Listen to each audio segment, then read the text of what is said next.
I guess some of it's personal, some of it is about the hobby, right? So the personal side is like how I'm choosing to spend my time. I have a, it's personal. No, Okay. but it's unique to me.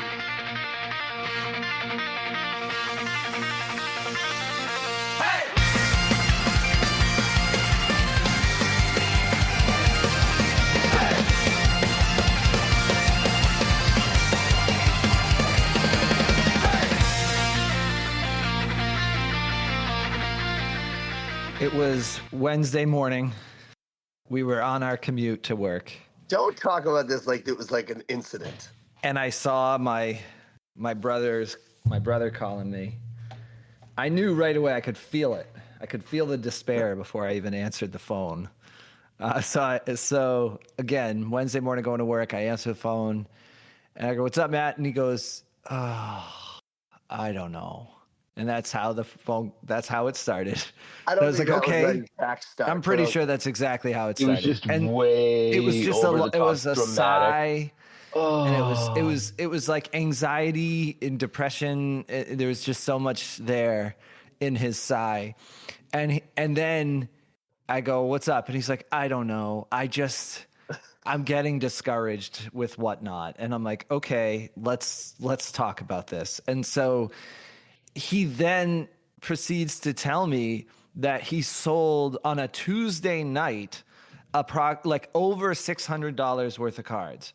So right off the bat, I'm thinking to myself, like, my brother is clinically depressed because I would be thrilled if on a Tuesday night side hustle, I just pulled in $600 worth of, card sales. As anyone would be. Correct. Right. And so yet our brother Matt, who hates losing more than he loves winning, he instantly went to, well, I just saw on these other channels, cards that I'm selling for $3 or $4, they're going for like $10 or $11 in other streams. I just changed don't my get voice it. in a way that I don't love it. Like, I don't know why. I like when you do Matt. It's fun. So, I mean, that's really the gist of the phone call. And, I will say, as sad as that is, it is good to have those conversations because we do end up getting into strategy of like, okay, well, let's see, like, what can we actually do to improve this situation? Because I do agree with him in that there are definitely cards that I have that I've seen sold by other people for like 3 times the amount that I can get for it. But there's also factors that I feel like his grass is greener approach is hurting him. So for example, if somebody has 100 followers or 100 participants in a stream, they're just going to get more for their cards because there's more people competing for a bid. And so how do they get that? They're either buying it through paid promotion or they've put in 2 years worth of building their channel and they kind of deserve that extra money because they've put in the time to build up their following. And then when you look at Matt's situation, it's like, well, you've been selling on Whatnot now for 4 months, 5 months. You already have over 1,000 followers.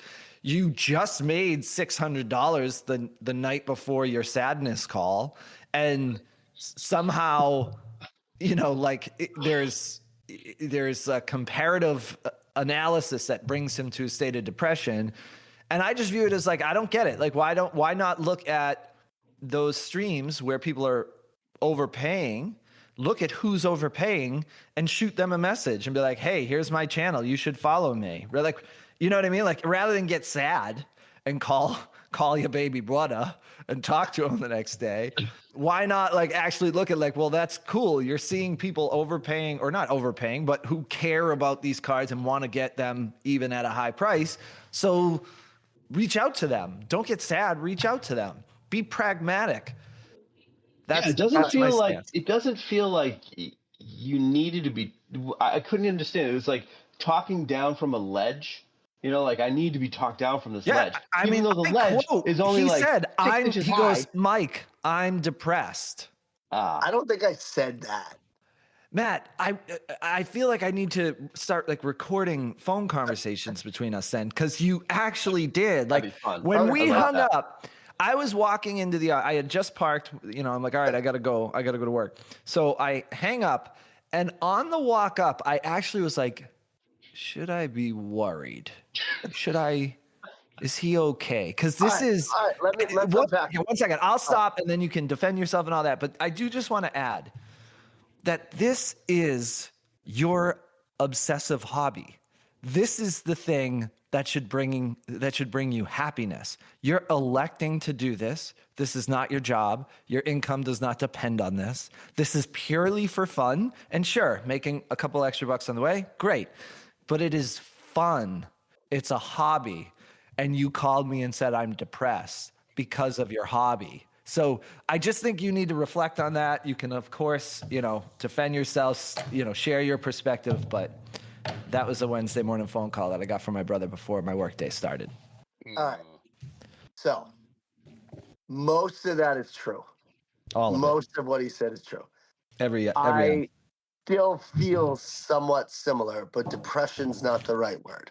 Okay. Discouraged? Discouraged is the better word. Yeah, so I guess some of it's personal. Some of it is about the hobby, right? So the personal side is like how I'm choosing to spend my time. I have it's personal. No, okay. but it's unique to me. Like it's my own issue. Like it's not like I can't discuss it, but like the part is like I knew that day I had work. Sorry. Then I had my high school team that I coached. Then I had one son's team. Then I had another son's team. And when I got home at 9:00 after leaving at 6 a.m., then I had to pack and ship hundreds of cards to get them out in a timely manner. So so that was like my own little thing of like, holy crap, what am I doing? The actual aspect of the hobby, you're right. The hunt for dollar bin cards is like a joy. I love it. We've discussed that. It's a huge thing. I love the chase. The idea of nostalgia and like remembering our childhood through some of these cards, love it. Yeah. It's a blast. That's my favorite part. Yep. Sharing it with my kids, selling them on a stream with them. There's a banter and an enjoyment. No, I find that fun. Okay, cool. The part I absolutely hate is the packing and shipping cards. So, and like, I hate it. It's a job. It's like, it becomes a thing. And in order to do it well and keep a good algorithm, you need a good rating. So you need to ship things quickly. So when I look at selling $600, just say as a round number, I'm selling cards on average for $2. So I'm selling 300 cards. So I have to pack 300 different cards. And like, that's just tedious. That sounds like a nightmare. Yeah. I would hate that. And so because of that, I put in effort to try to change the strategy. So my thinking was, all right, I'm buying cards from a card shop, say at 25 cents, and I'm selling them for $2. That was fun at first. I enjoyed that. And I still enjoy selling them and hunting them and all that. But that just means I got to pack 1 million. Whereas if I can get some higher end cards and keep the same percentage, I'll make the same amount of money and yet just do it less and less. And so that was, I strategically, like in my last couple of weeks, tried to pick out cards that I could do that with. And it's like my buyers are just $2 buyers. So it's like I couldn't break that mold. And now I'm buying the wrong cards and I'm toying with, am I acquiring at the wrong level? And it kind of set me back. So it was like frustrating that, yes, I could sell all this, but it created a job that I didn't really enjoy. Well, you're a coach, right? I mean, can't you get your team to do it? Yeah, just make them do it all, or make hey, everybody, this is that like some kind of ethics violation? I don't know. That would be an ethics thing. Oh, okay. So I have a couple comments. Is now an appropriate time? Sure. Okay. So being practical, I feel like I want to recommend that you raise your bid price.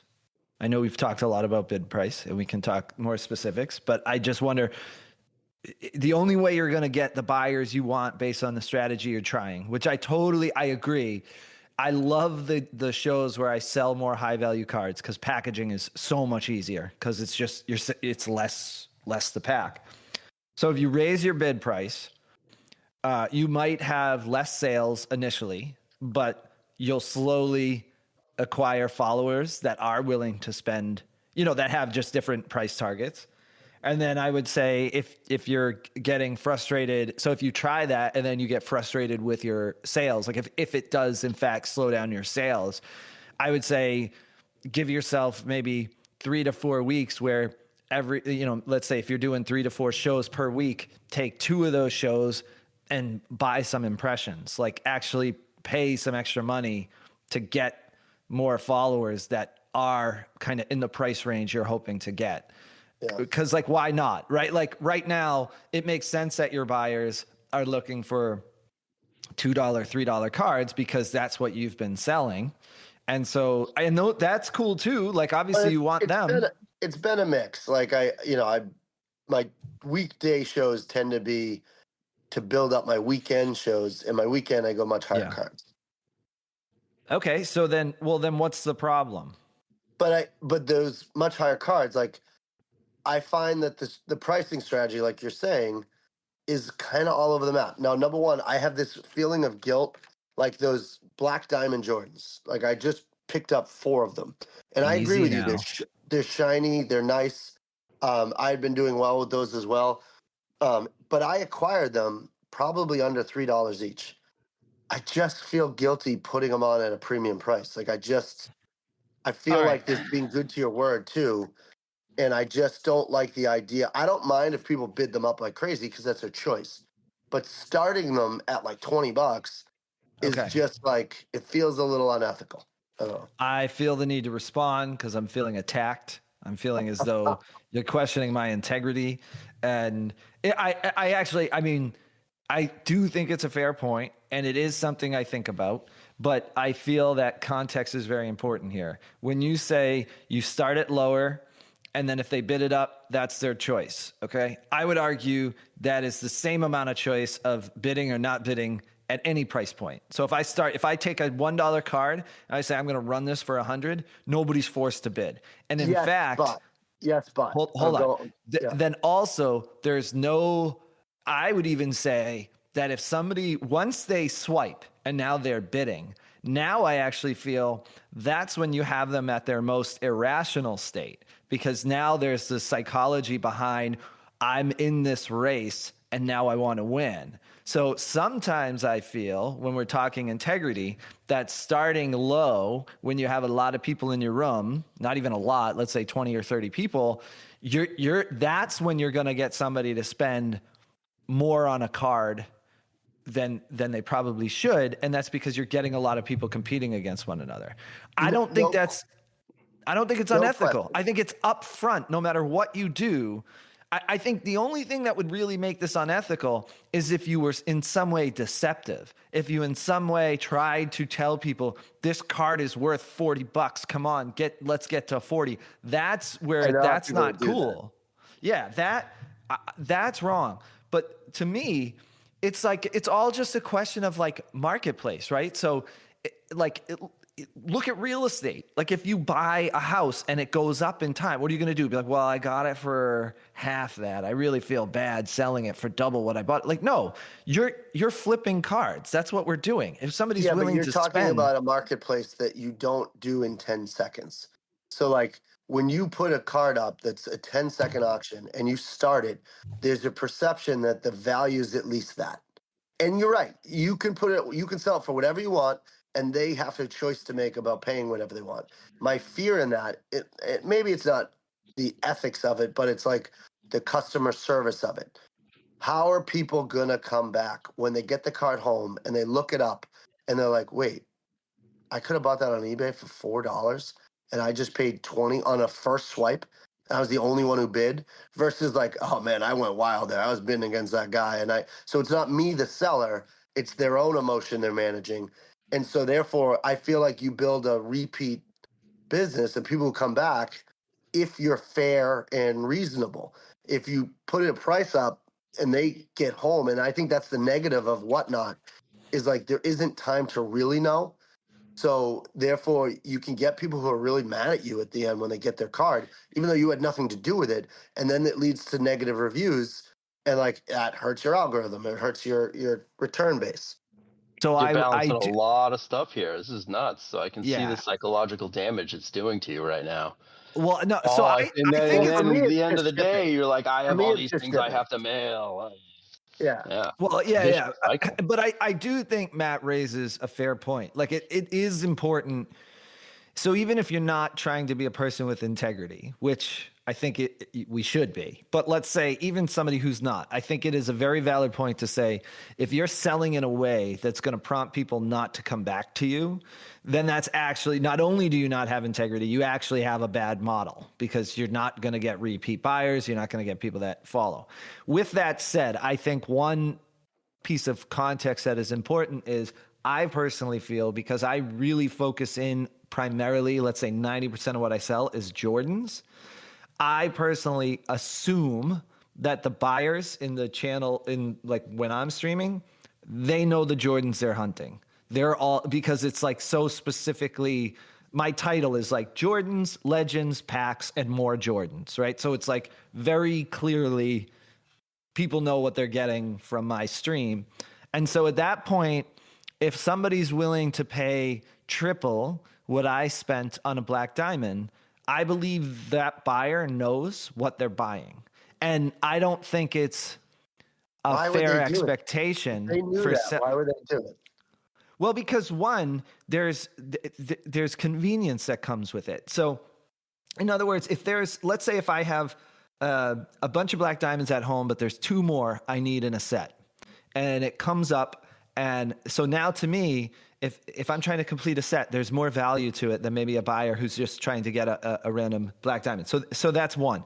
2, there's persistence and time that you have to invest in getting good deals on eBay. So you can buy a black diamond, if we're sticking with that example, but I know there's plenty of cards that are applicable to this example, but you can buy a black diamond for the prices I'm selling them at on Whatnot. You can. But you can also, if you're willing to be patient, if you're willing to put in a ton of bids throughout the day, every day, you can also find good deals on that. And I think that the same is true for a ton of different cards. So if there's somebody who says, I don't want to put in that work, I don't want to look at eBay 3 times a day, put in bids, and do that every day, 5 days, 6, or 7 days a week, then I'd rather just spend, $15 instead of $6 or whatever the situation is. Why is that a problem? Why is that I guess I don't see the challenge of getting them on eBay that hard. Like if I just type in Black Diamond Jordan right now, I can find a card for $4. Like, and I guess I don't feel good about turning around and putting it on for 20. I got to make money. So if I'm buying it for 4, I definitely need to put it a little higher than that. But like, I don't know. I feel my conscience is completely clear. I feel great about it. I feel absolutely fantastic about it. Because here's what I do. I view it as, let's see what this room has an appetite for. So I strategically, if I think there's some nice cards that will go for a high price, I start them at a high price. If I'm wrong, if they don't, and I'm wrong a bunch, there's many cards that I try to sell at high prices that don't even get bids, then the next shows, I bring them down a little bit until I start to find a market where people are like, okay, yeah, that's reasonable. So in my opinion, there's no obligation on any side. I put it up there. I do see what you're saying. Like you don't really have the time to like scan the value and, but I just feel like that's part of Whatnot. I've fallen victim of that. Like that, it is what it is. Go to card shows and look at how much they overprice their shows, and you basically. But you have time, and you're not negotiating against someone else, just the seller. Right, but all of these circumstances are circumstances when you go in. And I just feel like if you're a buyer, I don't think again, I think the key difference here is if you're in any way being deceptive and trying to mislead somebody into what the value is. By saying I have a card that I'm going to sell it at X dollars, that like, I mean, why would anyone feel guilty about setting a price? Nobody has to bid on it. No, like they can look at that and go, that's ridiculous. I'm not gonna do that. I can get that on eBay for X dollar. If they don't know that and they're buying, like, I'm sorry, like, how am I supposed to regulate what buyers know and don't know going in? I just don't think that's the responsibility of the seller. And I don't think it's in any way like inconsiderate or, unkind to buyers. I have an idea. Matt, go against your moral compass and do what Mike's saying. I really don't think it's a question of morality. I think that makes Matt me feel dirty. It's not. Yeah, he does. I don't think it is. You're right. It's supply and demand. People will pay for it if they want it. If they don't, it's not going to sell.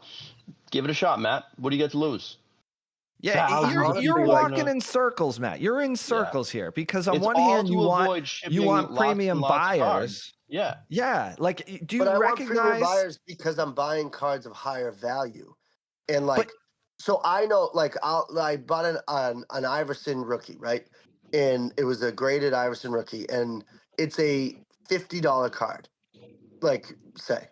And I bought it, and this happened. I bought it at like $28. So I bought it at great value. Now I want to turn around and sell that for its market price. I want the 50. And I think that's what I want to do. I don't want to buy the 4 and get the 50. Okay. You know what I mean? Like Yeah, I have 2 comments. One, you screwed that seller. How dare you buy it for $28? You're immoral. You shouldn't have bought it. It's a $50 card. You should have paid more of that value. This is actually worth this much money. Right. You screwed that seller. You're just you're okay with screwing sellers, not buyers. Got it. As long as he knowingly knows the last comp, it's not a little kid. It was an adult. So as long as people knowingly know, got it. So then $50. So then the $50. You said that in this example, that's the market price. Got it. What determines the market price? It's what people will pay for it. Correct. So then what? So if I want to sell that $50 card for $100 and somebody's willing to buy it for $100, that's the market price now. That's the market I'm in. So why is that immoral? Because of the auction. Any more immoral than $28? The time that it takes to be able to do any homework and research. So when I'm at a deal, when I'm with a dealer and we're debating price, he knows what he put in for it. I show him like what the value is because we check eBay's last comps, and he knows he could probably get more if he waits it out. He knows he got it even less, or he had it in an old collection. It's time to unload it. And he made a choice based on knowing those things. We're talking about in Whatnot making choices based on not knowing those things. And then there's this perception that like I am at least giving you some value by setting a price at where I do. Yeah. Like I don't know exactly. Like I'm gonna have a show today, and I'm gonna start. I was thinking about starting all my cards at $3, just all of them, and like so, those smaller end cards, are they all worth $3? Maybe not. They might be worth $2, maybe $1.50. And my thought is those people who are hunting a person, they're also they're paying me for my time that I hunted it for them. However, when you get to the bigger values, like I just struggle to say it's like I'm going to get, 100% more or 200% more at the way I set the price. If they're in for the auction of the hunt of the competition and they go way above, or they unknowingly go way above, that's their own psychology with the other buyer in the stream. But I think there's a perception where if you set the price, there's some basic value to it. Or I think you alienate customers. Yeah, well, I mean, I guess I think it comes down to the customer, but perception is really tricky to try and understand when it's somebody else's, right? So like when you say, all right, I'll start it all at $3, well, that could also indicate a perception of low value in the cards, right? So somebody might look at that and be like, I'm not paying $20 for that card. The guy started it at $3. That's ridiculous. But it could legitimately be a card valued at $20. So I think definitely what you're saying, I worry about that for sure. I think what you're saying. Let me ask you this. Hold on. Let me ask you this, Matt. When you are putting a card out there for $3, are you telling the audience how much the value is or how much you think it is? Or are you saying, hey guys, this is a good deal, I'm putting it out for 3, it's worth 15? I mean, I don't. There's some streams that like do that so intensely. They yell at you like, "God, we're not even halfway there," and you have no idea if that's true or not half the time. That's the stuff I feel is wrong because that's deceptive. And I don't really love that because, like, sometimes it's not really accurate. So you're almost like telling them good card, bad card, good card, bad card. Whereas I just like to say, like, oh, here's a rare card, like here's a black joke, like look at how nice. I'll talk about like how the card looks or how the player's playing. And I'm just hoping that they know it's time. It's like a card that should be bid up. Or I'll say, like, guys, this is a bigger card. Like every now and then, like I'm nervous about this. This one's bigger. I can't start it at 3 if I don't have people interested. And I'll put it on the screen and I'll let them comp it. I'll like pause for a second and I'll be like, go look at the values of this one. This one's big, and I'll give them a second, and then I'll run the card because I want them to see that there has a lot of value.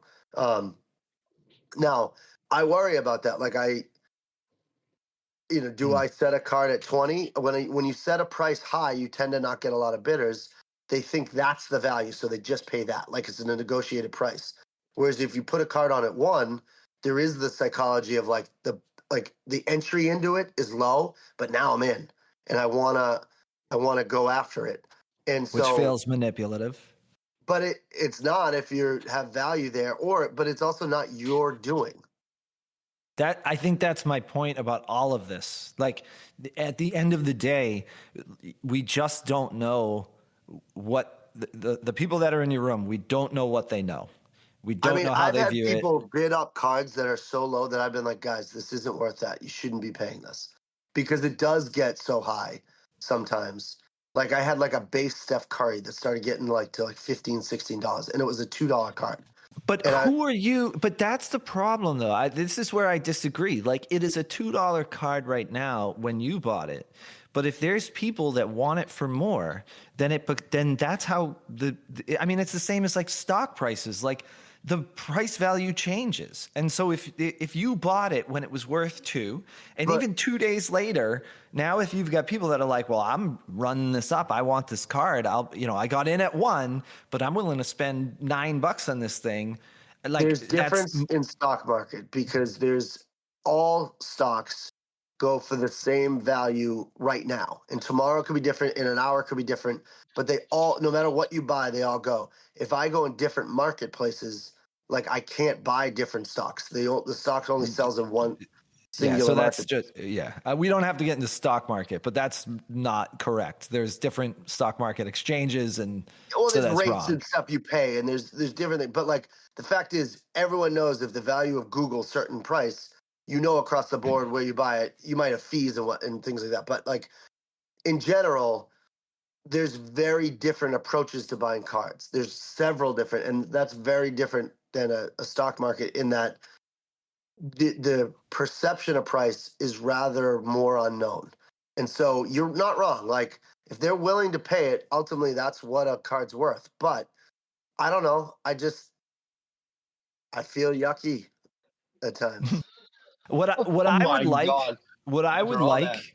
I'd be really interested in is, when we go to, if you go to a show, if you go to a card shop, and you start scanning, I know. If you scan cards to see the value of them, right now they primarily, like, they'll come up with a price and then they'll give you like eBay comps and all that stuff. I would love to know, and I don't think there's a way to do this, but I would love to know if there was a way to get the whatnot price. The average. I mean, the way you categorize cards, I can't see how that would work, but it would be pretty cool to see, like, what's the eBay Black Diamond price? What's the whatnot Black Diamond price?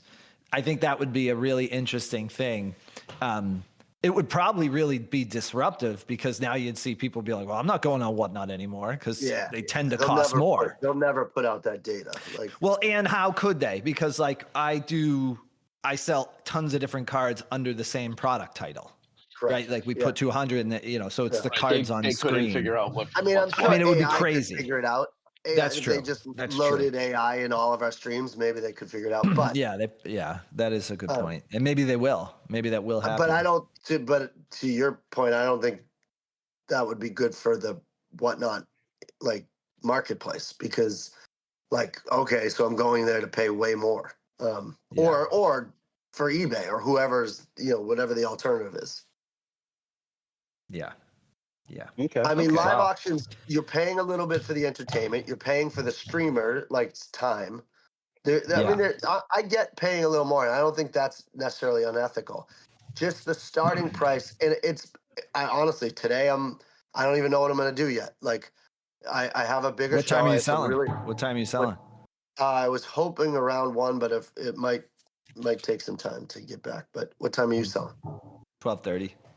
Ooh, maybe I'll jump in around. What are you going to go? A couple hours? Don't steal my room, by the way.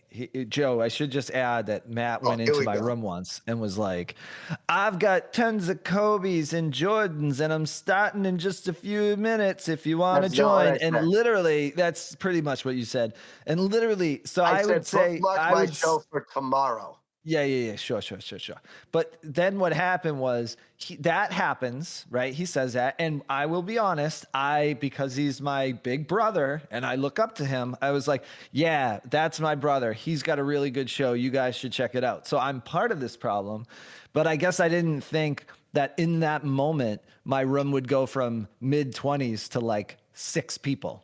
Oh, so they all went over. Not all what happened. It stalled, and it took me maybe 45 minutes to get the momentum back. And quite honestly, I don't think I got to 20 ever again for the rest of that day. So, but however, what I will say is I've since gone into rooms, and when people ask for specific cards, I've responded like, I got them on my show at 12:30 if you want to join. So I'm like doing that to other buyers or other sellers. So first of all, his number when I went in was like 17. And when I 25. when I said, can I get a plug mic?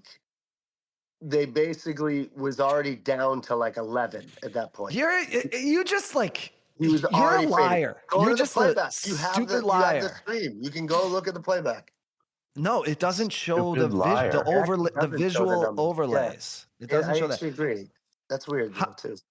How much time do we have left? We are at time. We spent this entire episode dealing with Matt's psychological issues, and my takeaway is he's not going to change a thing.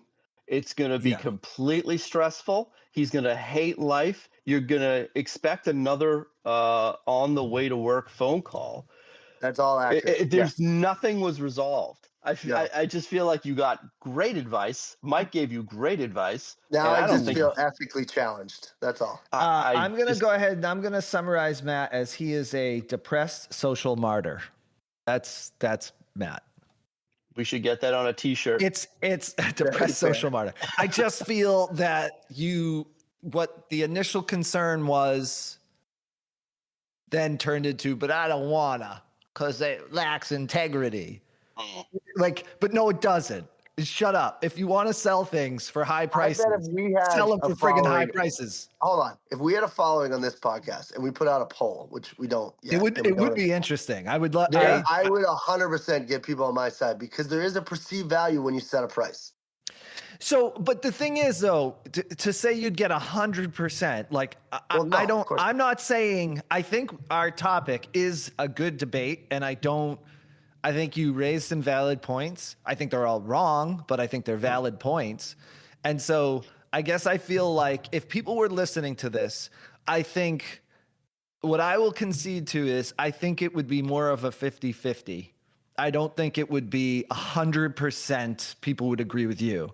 I think there's probably a lot of people that are in your line of thinking. But I would add those people probably aren't depressed about not selling for high prices. That's the other part of it. So we should end it on that. Matt's a depressed social martyr, but I love you guys. I'm not depressed. I love you all. Okay. I love you. I love you. Right. Bye. Bye.